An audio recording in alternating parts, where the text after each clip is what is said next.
깨어났을 때 시야는 흐릿했다. 주변은 어둠에 쌓여 있었고 유일한 빛은 내 앞에 놓인 어두운 마호가니 탁자 위의 외로움 촛불뿐이었다.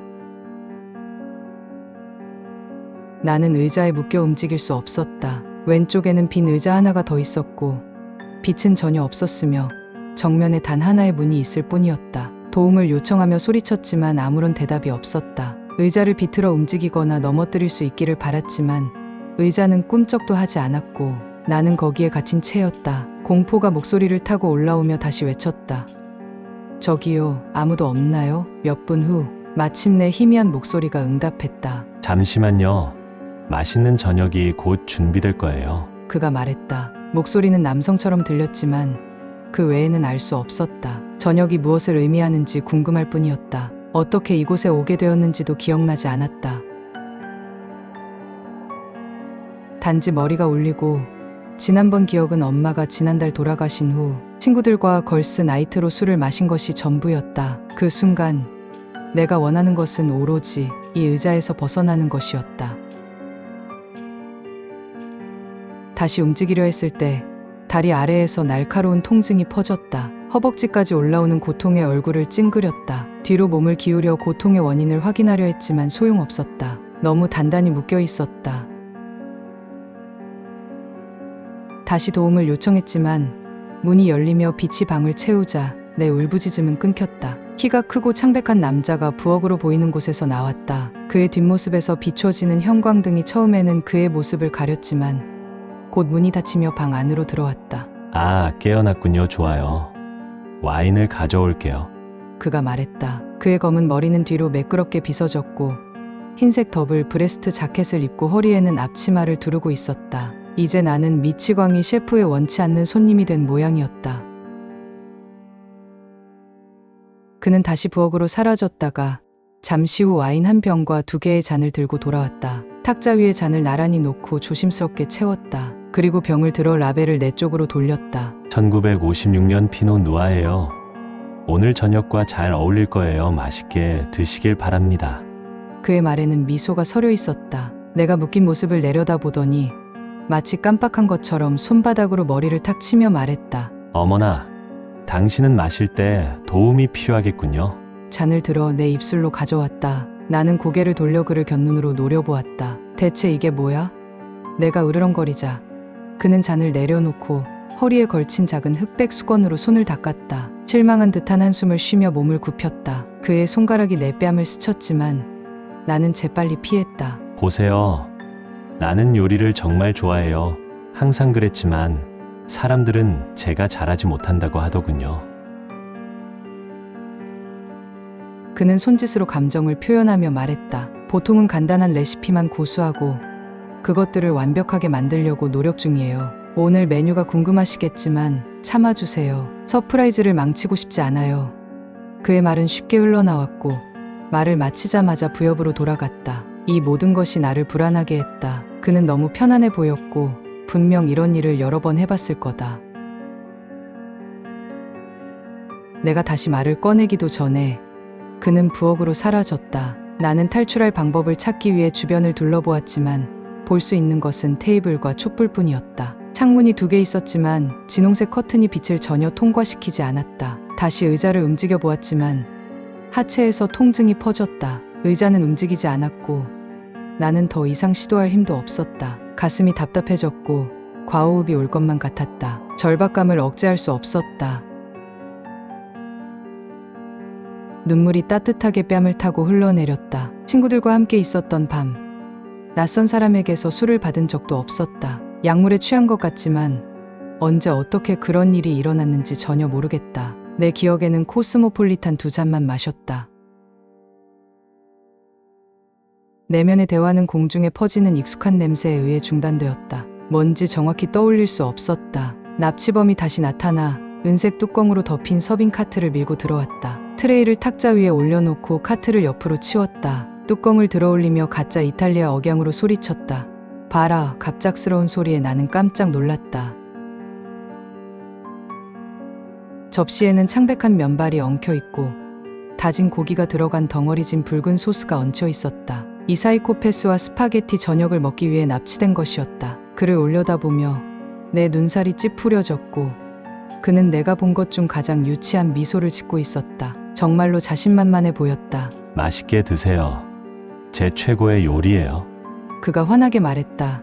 무슨 생각으로 이 남자가 내가 그의 음식을 먹을 거라 생각했는지 모르겠지만 곧 그는 포크의 면을 감아 내 입으로 가져왔다. 나는 다시 고개를 돌리며 말했다.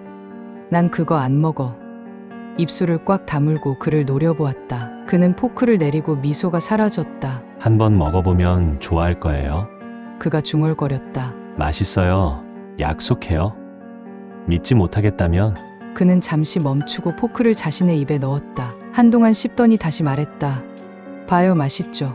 더 많은 면을 포크에 감아 다시 내 쪽으로 기울였다. 싫어. 내가 소리쳤다. 이 의자에서 풀어주고 이곳에서 나가게 해줘. 포크가 접시 위에 놓였고 그의 손은 허리에 올라갔다. 이렇게 하죠. 그가 생각에 잠긴 듯 말했다. 제 파스타를 몇 입만 먹어주시면 의자에서 풀어드릴게요. 그의 톤은 질문을 의미하듯 올라갔고 눈썹도 함께 올라갔다. 잠시 생각에 잠겼다. 나를 풀어줄 방법이 없었고 어쩌면 이것이 유일한 탈출구일지도 몰랐다. 하지만 그가 그 음식을 먹었다고 해서 진짜로 음식에 문제가 없다는 보장은 없었다. 손을 씻지 않았을 수도 있고 고기가 충분히 익지 않아 대장균이나 살모넬라에 감염될 수도 있었다. 그는 요리를 잘 못한다고 말하지 않았던가. 알레르기 반응을 일으킬 재료가 들어있을 수도 있었다. 아니, 대체 뭐가 들어있는지도 모르는데. 어때요? 내 생각을 끊으며 그가 물었다. 목소리는 점점 짜증스러워졌다. 알겠어요. 내가 패배한 듯한 한숨과 함께 말했다. 포기한 것이었고 이게 내 마지막 식사가 아니기를 바랄 뿐이었다. 그는 손뼉을 치며 작은 웃음을 터뜨린 후 다시 포크를 잡았다. 포크에 감긴 면에서 소스가 떨어졌다. 그의 손에 있는 모습만으로도 속이 메스꺼웠다. 입을 약간 열자 그는 그 부분을 안에 넣었다. 나는 입과 눈을 동시에 감고 속으로 기도했다. 이빨 사이에서 한동안 굴러다녔고 눈을 떴을 때 그는 또 그 바보 같은 미소를 짓고 있었다. 놀랍게도 음식은 맛있었다. 정말로 맛있었다. 모두 씹어 삼켰다. 아마 내 눈이 즐거움을 배신했는지 그는 또 한 포크 가득 가져왔다. 빠르게 내 얼굴로 가져왔다. 망설였지만 솔직히 이건 내가 먹어본 중 최고의 스파게티였다. 접시의 절반을 먹고 나서야 맛보는 목적이 풀려나기 위함이었다는 것을 기억해냈다. 좋아요. 맛있었지만 이제 이 의자에서 풀어주세요. 내가 단호한 목소리로 말했다. 그는 약간 얼굴을 찡그렸지만 포크를 내려놓았다. 알겠어요. 약속은 약속이죠. 그의 목소리는 실망에 찼다. 다가와 내 상체를 의자에 묶은 끈을 풀고 무릎을 꿇어 다리를 풀어주었다. 금속이 부딪히는 소리가 났다. 아마 의자를 고정하던 것을 먼저 푼 모양이었다. 다리의 묶임이 느슨해지며 옆으로 떨어졌을 때 그의 손이 내 허벅지를 스쳤다. 풀리자마자 일어서려 했지만 다리에서 척추로 타오르는 듯한 고통이 퍼졌다. 이제 몸을 뒤로 움직일 수 있어서 그 이유를 확인할 수 있었다. 허벅지에서 긴 줄기의 피부와 근육이 도려내어져 있었고 약간의 붕대로 덮여 있었다. 붕대는 핏빛으로 젖어 있었지만 상처가 깊다는 것을 알 수 있었다. 미안해요. 그가 얼굴을 찡그리며 말했다. 마취가 몇 시간 후면 풀릴 거예요. 실수로 너무 많이 썼네요. 항상 계량을 잘 못해요. 몸이 떨렸고 눈물이 흘러내렸다. 붕대를 만지며 다리는 움직이려 하지 않았다. 머릿속에 떠오르는 대로 말했다. 왜? 이게 뭐야? 당신 누구야? 오신이시여, 내 다리. 그는 그저 수건으로 손을 닦으며 무표정으로 날 바라보았다. 그가 나를 쳐다보는 걸 알아채자 몸을 앞으로 기울여 소리쳤다. 대체 나한테 무슨 짓을 한 거야? 그는 앞으로 다가와 접시를 들었다. 한 입씩 먹기 시작했다. 제가 요리를 완벽하게 만들려고 노력 중이라고 말했죠. 음식을 씹으며 말이 어눌해졌다.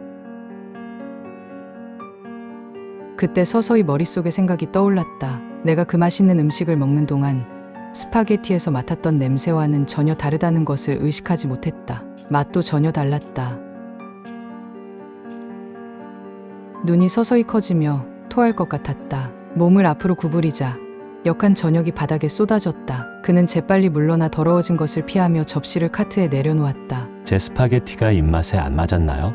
내 얼굴에 남은 것을 닦으며 그가 물었다. 걱정 마세요. 아직 많이 남았어요. 어차피 당신은 갈 데도 없으니 좀 더 드시는 게 어때요? 같은 미소를 지으며 물었다. 나는 그에게 침을 뱉으며 바닥에 쓰러졌다. 몸은 고통으로 비명을 질렀다. 아니야. 나는 여기서 나갈 거야. 집에 갈 거고.